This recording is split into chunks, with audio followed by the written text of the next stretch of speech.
Ahora sabemos que los circuitos electroquímicos que configuran nuestra mente no son inmutables. El entorno moldea continuamente el entramado de las neuronas. Los retos de la neurociencia apuntan a aprovechar esa plasticidad y encontrar los estímulos adecuados para tratar o incluso perfeccionar el funcionamiento del cerebro humano. Punset descubre hoy, junto al neurólogo Álvaro Pascual Leone, el funcionamiento de la estimulación magnética transcraneal, un método para modificar la actividad de las vías neurales sin la administración de fármacos ni la utilización de cirugía.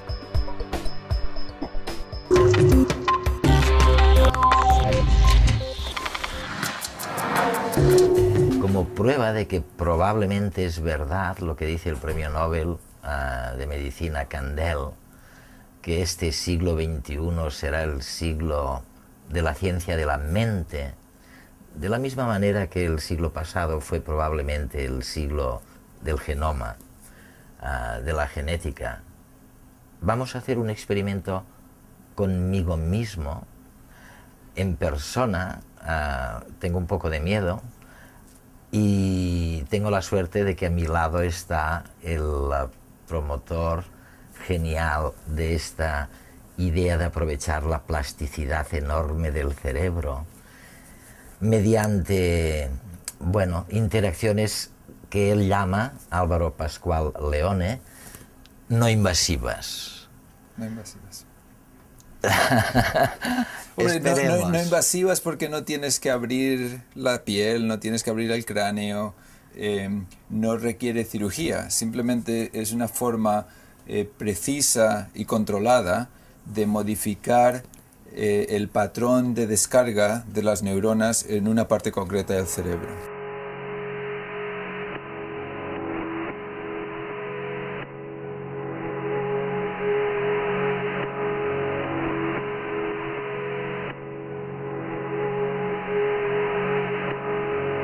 Y hay un ejemplo que me hablaba un científico que tú conoces, de un experimento que se ha hecho durante 20 o 30 años con una zorra salvaje. Y primero midieron la distancia a la que la zorra, cuando te acercas a ella, se aleja. Unas dejan que te acerques un poquito más, y otras, en cambio, empiezan a correr cuando estás relativamente lejos. Bueno, pues eligieron las que aguantaban más la presencia humana y estas las domesticaron. Y al cabo de 30 o 40 generaciones había cambiado el cerebro de la zorra. O sea que lo que tú me estás sugiriendo es que es posible cambiar el comportamiento de la zorra, en este caso del homínido, sin tener que esperar a 30 o 40 generaciones. Sí, exactamente eso. Esa es exactamente la idea. La idea es que nuestro comportamiento es consecuencia de cómo funciona nuestro cerebro, y nuestro cerebro, a la postre, es consecuencia de nuestro genoma. Entonces, el ejemplo que estás diciendo es la demostración de que cambios paulatinos en evolución en el genoma dan lugar a un cambio cerebral y a un cambio en el comportamiento. Pero eso dura años, generaciones y generaciones. De hecho, es algo muy poco adaptativo. Si esa fuera la única cosa que tenemos, nuestra vida, nuestra sociedad cambia infinitamente más rápido que generación a generación. Claro.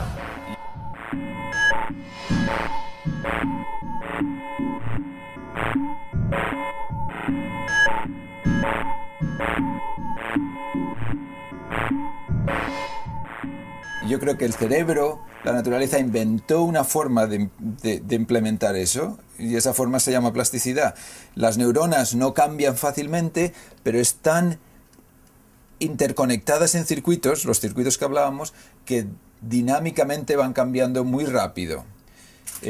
Y esto nos da una gran oportunidad porque nos permite modificar la actividad en un circuito de forma controlada con técnicas no invasivas que tú preguntabas, y por lo tanto guiar esa plasticidad. A esa zorra que tú decías, sería posible modificarle el comportamiento para adaptarla mejor a su medio en cuestión de horas. En una cuestión de horas. O sea que pasaría de ser salvaje y agresiva a ser como era esta zorra, cooperativa, mansa, domesticada, pero hasta el tamaño del cerebro parece que eventualmente cambia. Primero cambia la función, pero función y estructura al final es una misma cosa, y si cambias la función va a cambiar la estructura, y al revés, si cambias la estructura va a cambiar la función. Función-estructura, estructura-función. Ambas se confunden en el terreno neurológico si partimos de una de las premisas ahora ya aceptada. Mente y cerebro son uno solo, constituido por miles y miles de circuitos de neuronas. Nuestro cerebro es el origen de todas las funciones cognitivas, de las emociones y de los sentimientos. Conocer más sobre la relación entre los circuitos y su función permitirá influir en la enorme flexibilidad de nuestro cerebro. Veamos una de las técnicas empleadas para ese fin, que tiene la gran ventaja de no requerir intervención quirúrgica alguna. Tras probarla, nos interesaremos por las aplicaciones actuales y futuras.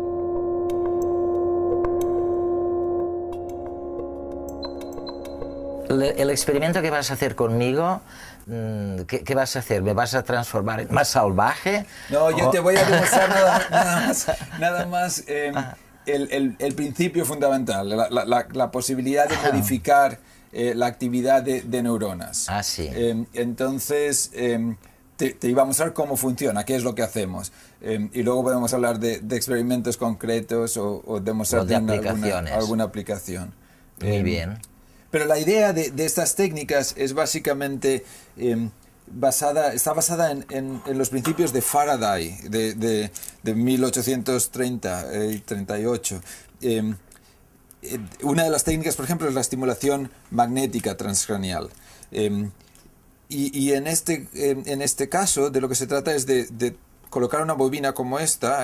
Aquí dentro de este plástico hay hilo de cobre en forma de 8. Sí. Y entonces pasamos una corriente muy rápidamente por esa bobina, y el paso de la corriente genera un campo magnético alrededor de la bobina, así como está mi mano. Que no se ve, pero que se debiera ver. Sí. Exacto, no se ve, pero se debería ver. Sí. Y generará, debido a la geometría de la bobina, generará una especie de cono que va haciéndose más focal, en un punto concreto, y más débil a medida que se aparta de la bobina.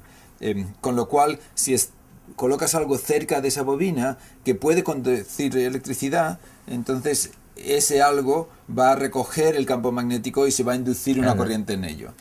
El algo que colocamos son tus neuronas. Entonces, para hacer eso, tu cerebro. Lo que hacemos es colocamos la bobina sobre tu cabeza, en el punto concreto, y dependiendo de dónde esté, va a penetrar por la piel, por el hueso, sin cambiar, porque el campo magnético penetra sin ser alterada por el hueso, pero cuando llega al cerebro, como el cerebro sí que puede conducir electricidad, ese cerebro recoge el campo magnético y se induce la corriente en él. La neurología está de moda.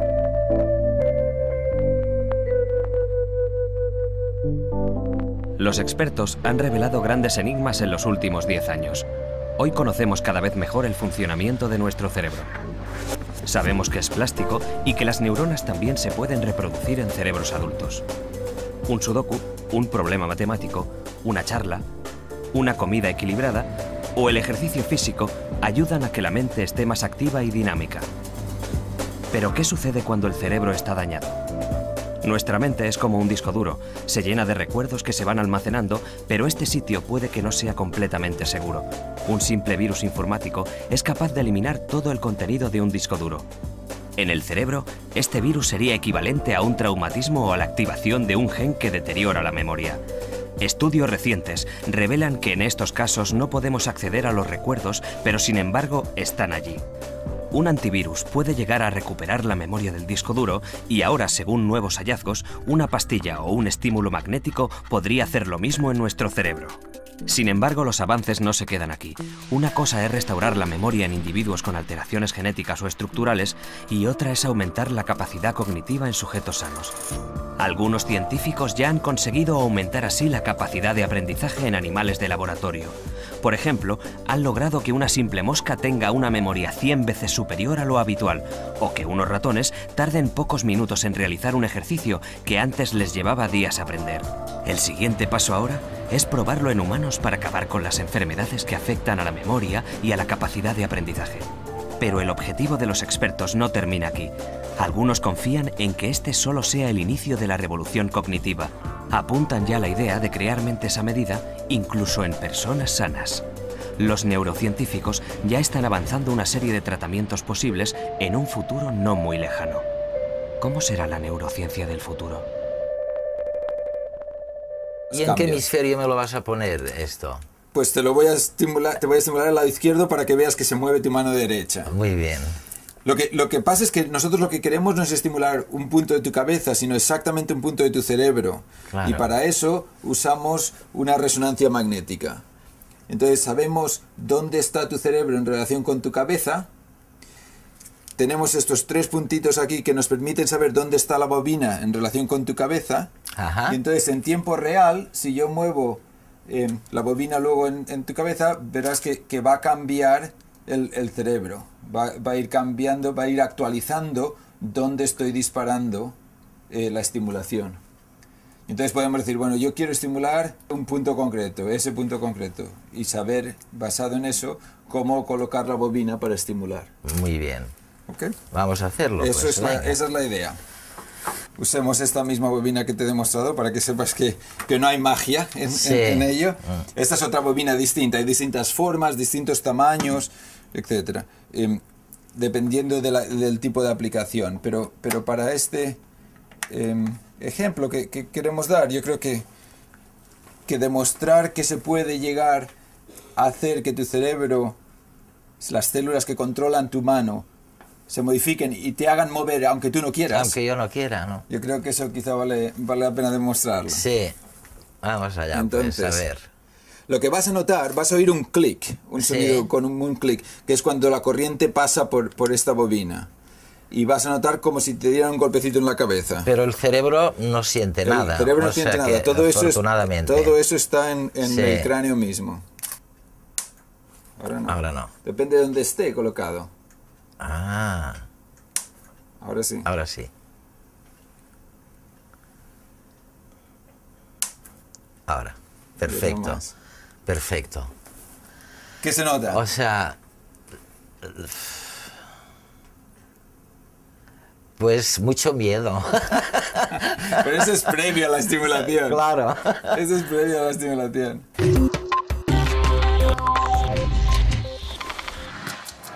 Tecnología al servicio de la mente. La paciente X31 llega a la consulta del Dr. Brain con un solo objetivo. Quiere modificar su mente a pesar de su perfecto estado de salud. De hecho, lo que quiere es aumentar su capacidad sin hacer nada. En el siglo XXIII, esto ya es posible. Atrás se han quedado las enfermedades neurodegenerativas.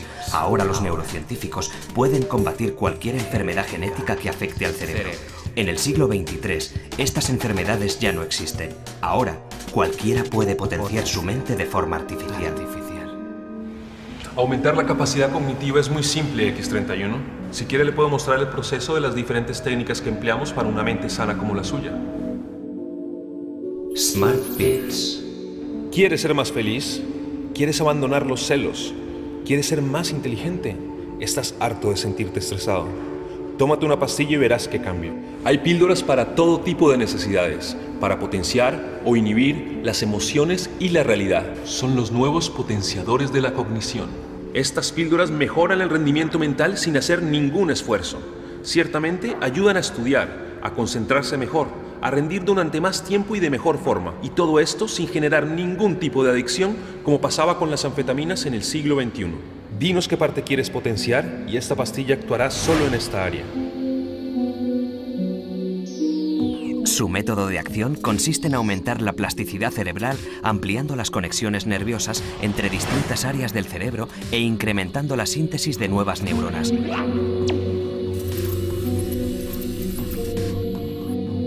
Estos fármacos ayudan al cerebro a crear patrones o redes neuronales que normalmente no se producen. Magnetic Fields. ¿Deseas mejorar tus funciones cerebrales de una forma completamente pasiva? Siéntate y deja que los campos magnéticos alteren los impulsos eléctricos que emite tu cerebro. Lo más asombroso de esta técnica es que es específica a cada región del cerebro que tratamos. Esta técnica, conocida como estimulación magnética transcraneal, lo que hace en realidad es estimular ciertas áreas del cerebro, sobre todo las ligadas al aprendizaje y la memoria. Y el último. Brain Transplant. Este caso es más invasivo que los anteriores, puesto que se consigue un cambio radical pasando por el quirófano. Es para pacientes que necesitan cambiar su mente por completo. Se trata de un trasplante de cerebro. Puedes elegir la mente que quieras de un catálogo e incluso puedes elegir qué recuerdos conservar. Del resto, ya te encargarás tú de guardarlos con tu nueva mente. ¿Es así como queremos ser?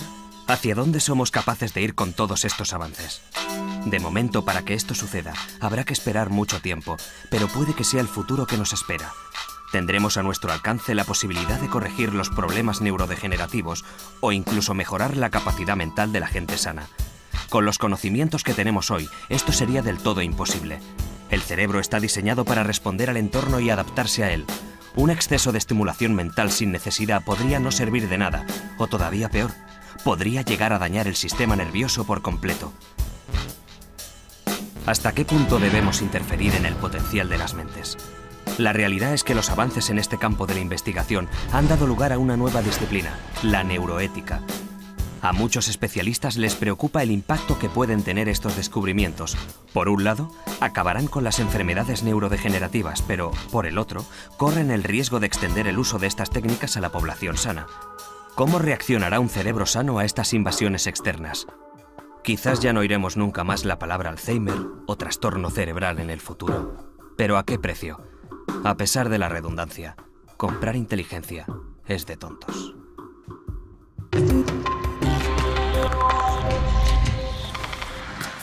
Tú has logrado que mueva mi mano sin que yo me lo haya propuesto. ¿Qué cosas de orden más práctico nos puede servir esta... Fíjate, simplemente eso es interesante porque te permite estudiar cosas como por ejemplo, ¿qué hace nuestro cerebro para explicar lo que hacemos? O sea, si tú estabas con la mano parada y no tenías que hacer nada, pero si te hubiéramos hecho que cuando una luz enfrente de ti, como un semáforo, se ponga verde, tengas que mover la mano, o sea, el semáforo está rojo, se pone amarillo, cuando se ponga verde tienes que mover. Eso es todo lo que tienes que hacer. Sí. Te estás preparándote y ahora, antes de que se ponga verde, yo te estimulo. Entonces, como acabas de ver, yo soy capaz de hacer que se te mueva la mano sin que tú hayas querido. Claro. Pero si hacemos eso en el contexto de esa tarea y lo hacemos el estímulo al poquito tiempo, alrededor del tiempo donde tú hubieras movido de todas maneras, entonces, en vez de coger y decir, tu máquina me ha movido, los sujetos lo que dicen es, esta vez he movido muy rápido. O sea, podemos engañarnos a nuestro propio cerebro y hacer que el cerebro del sujeto interprete un movimiento que nosotros hemos hecho que lo ha hecho él. como que lo ha hecho él. Lo cual nos permite empezar a preguntarnos cosas como si el libre albedrío realmente qué es, si realmente decidimos movernos cuando creemos que estamos decidiendo movernos, cuál es la fisiología de todo esto. ¿Y qué tenemos que creer?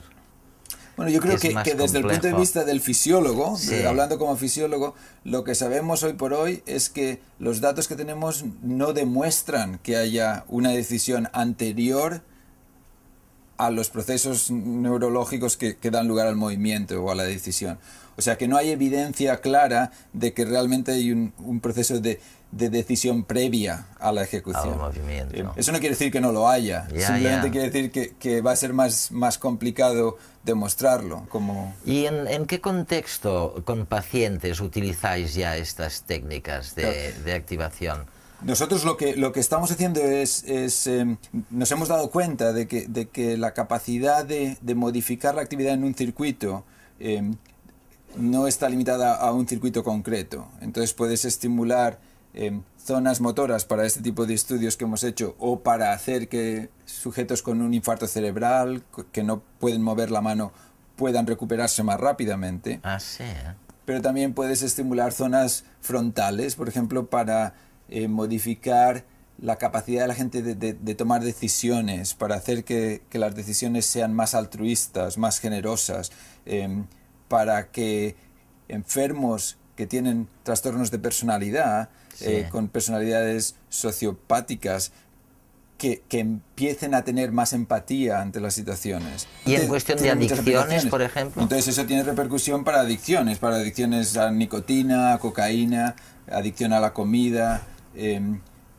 Puedes modificar los circuitos de recompensa para que la actividad excesiva que hay en esos circuitos en adictos se reduzca. Ah, sí. O sea, la idea es que es un principio fundamental. Claro. Si puedes modificar actividad en un circuito y tener una repercusión comportamental en sujetos normales o en enfermos, entonces el límite es identificar el circuito. En el momento en que has identificado el circuito, puedes modificarlo en la dirección correcta.